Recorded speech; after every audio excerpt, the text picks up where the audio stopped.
Okay, we're going to start putting numbers into these and doing quantitative conservation of energy calculations.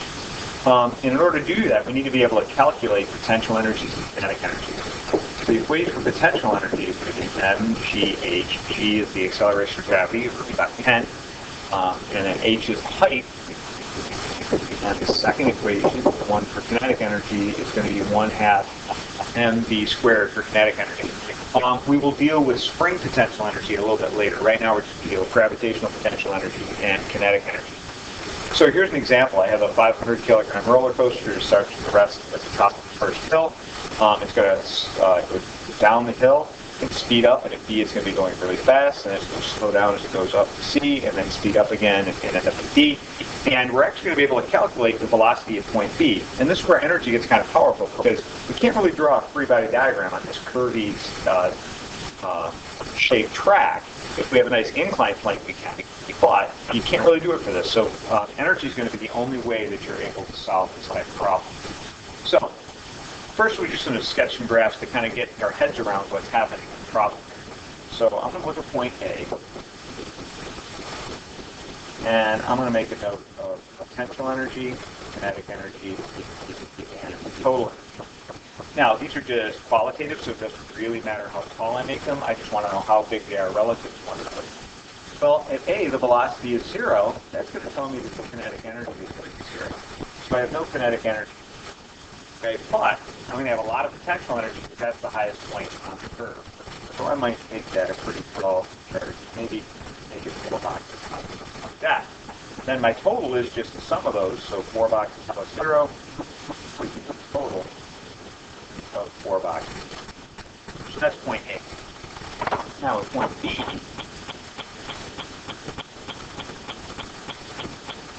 okay, I'm going to PE, AE, total energy. And now at point B, the height is 0, so I know the potential energy there is going to be 0. If I have nothing there, okay, I know that my total energy is conserved, so it's going to be the same height as it was over here at A. So the kinetic energy has to be the same height. All of the energy is kinetic energy. C.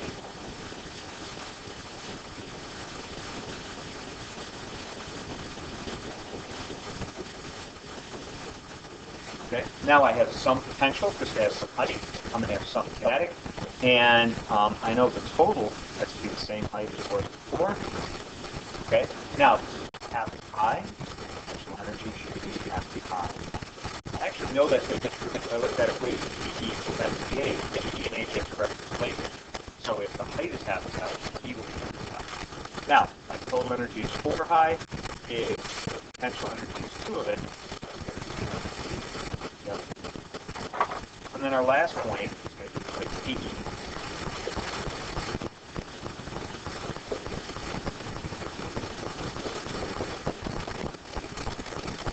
Okay. Now looking at this, I'm a little shorter than I was at point C. I don't actually know that the border is high because this probably isn't drawn to scale, but I know that it's going to have less than 2 for potential energy. So about 1,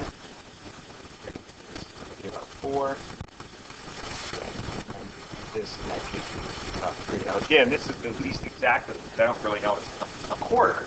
Okay, but this is trying to give me an idea. I know it's all potential energy at A. The energy is transferred to all kinetic energy at B. It's about half and half at C. And then at D, it's got a small potential energy, a bigger kinetic energy to give me my total. Now, doing the math with this, okay, you start with point A. You always start with the point you know the most about. You don't have to start with point A, but this time I'm going to, because A, I know both the velocity and the height. So, calculate the potential energy. The equation mgh. The mass was 500. G is 10. And the height of point A is 1 meters. Okay, when I calculate that out, I'll get 100,000. And I haven't mentioned this yet, but our units for energy is joules, so it's 100,000 joules. Okay, kinetic energy. We know is 0 because the velocity is 0, so I don't have to show that calculation. I have to straight from 0. So then I know my total is 100,000 joules. And it's important have to find the total someplace, whether it's A, B, C, or D. The place that you have the most information, find the total energy at that point. Now for part B. Okay. I know my potential energy is 0, because my height is 0. This graph is up. Remember that. And then my total has to be the same. So it's still going to be 100,000. KE, I don't know, but now it's pretty obvious it's going to have to be 100,000.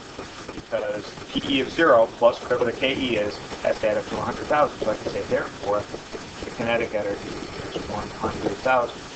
Now, I said our goal was to find the velocity for this. And it's going to be really easy, because now that we know the kinetic energy, we can find the velocity using that kinetic energy equation. So 100,000 is 1/2 mass was 500, that's squared. And if we plug this all into our calculator, do our algebra correctly, we'll end up with a velocity of 20 meters per second. All right, part C. And actually, this shows you how powerful energy can be, because all I knew was the height of the first hill and the mass of the car, and I could calculate the speed. If the shape of the hill didn't matter, I just needed to know the heights and the masses. All right, for part C. Now, for this one, we can calculate PE. The mass is 500. Is 10. The H this time is 10 instead of 20. And that's going to give me a potential energy of 50,000. Now, we could have guessed that by looking at this picture. We said the potential energy would be half of the total, and the total we have over here is 100,000. So it kind of matches what we expected was going to happen. The KE I don't know. But I do know that the total is 100,000. So then my KE has to be 100,000 minus 50,000. That gives me a KE of 50,000 joules. And again, we're going to use that as velocity. So we do KE is 1/2 m squared, 50,000 equals 1/2 times 500 squared. And if I calculate that, I'm going to have a velocity of 14.14 meters per second. Now I want you to notice something. The height was half as big, so the potential energy was half as big, but you'll notice that the velocity is not half as big. It's not a direct relationship because you have that squared in the velocity term. So just because I'm allowed to, in this case, divide the potential energy in half because the height was half as big, I can't just divide the velocity in half. You have to go through the process of using that K as 1/2 m squared equation to find it. Now our last part at point B, okay, we're going to take a look at point B, and if I look at that, I have the velocity, but I don't have the height, so I can't find the potential energy directly. I'm going to have to find it